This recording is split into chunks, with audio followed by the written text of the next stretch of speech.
One company told its engineers to use AI for everything. Nobody set a spending limit. The bill for that single month came to $500 million. Hi everyone, my name is Raja Jamwal, and today we follow $1 through the AI economy.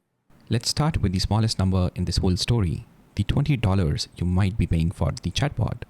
Only 1 in 20 people who use these products pay anything at all. The rest are all free users, and a free user still costs real money every single time they type. So follow that $20. It has a long way to go and a lot of people to pay. Here is what the subscription hides. Your cost to serve someone is not per user, it is per token.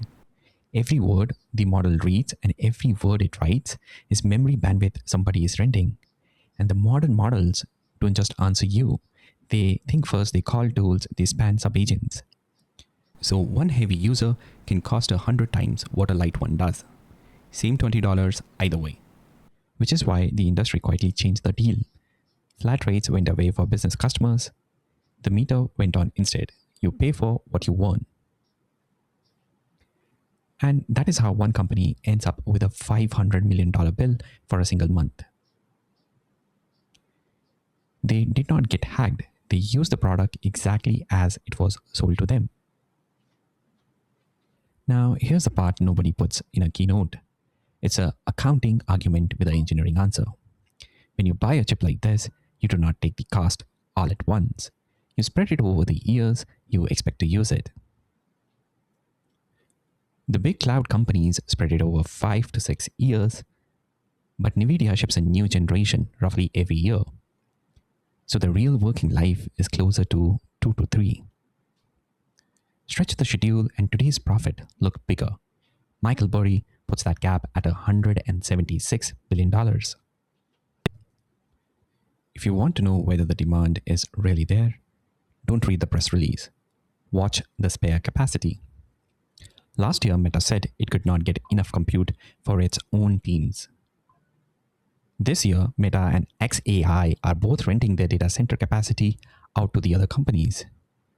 Nobody sublets the scarcest thing they own. And then there is where the money actually comes from.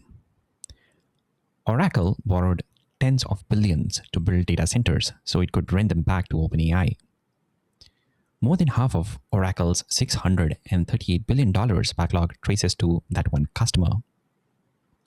A customer that lost $21 billion last year. The buyer, the seller, and the lender keep turning out to be the same few companies. Meanwhile, the product itself is getting harder to change for. A year ago, American models ran about 70% of the traffic on one big model marketplace. Now they run about 30%. Open weight models out of China took the rest, and 60 to 90% cheaper. You can defend a margin on something rare. You cannot defend one on something everybody gives away. And underneath all of it sits a bill that cannot be refinanced: electricity. A data center is a building that turns power into heat and answers. And in that order, the hyperscalers are on track to spend hundreds of billions on this build out in a single year. And that power gets bought in the same market you buy yours in. So is this really bigger than Dotcom? A draft report inside the US Treasury says the risk is. Not because these companies are flimsier, several of them do make real money. It is because they are wired into everything. But here is a difference that actually matters, and it is a hardware difference. Dotcom overbuilt fiber. That glass sat in the ground doing nothing, and then it carried YouTube and Netflix for 20 years. This build-out is buying chips that are generation behind in 3. The fiber baited, the silicon does not wait. Now the honest part, because this cuts both ways. OpenAI spent $1.60 for every dollar it earned last year. The year before, it spent $2.37. It is a company getting more efficient, not less, and revenue is growing fast. A bubble was never a claim that the technology is fake. It is a claim about price and timing. Which brings us to the last question. If the timing is wrong, then who pays? There is a proposal floating around to hand the US government a 5% stake in OpenAI.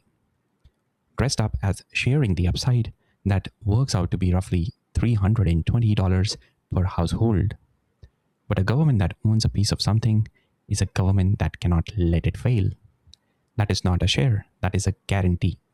So here is the takeaway, and it is an engineering one. The dot-com crash left behind an asset that got more valuable while nobody was using it. This time, the asset loses a value whether you use it or not. The clock starts the day it is plugged in. So the bet was never about that AI works. The bet is that demand compounds faster than the hardware rots. That's all for today's video on the AI bubble, and I'll see you in the next one. Signing off. Thank you.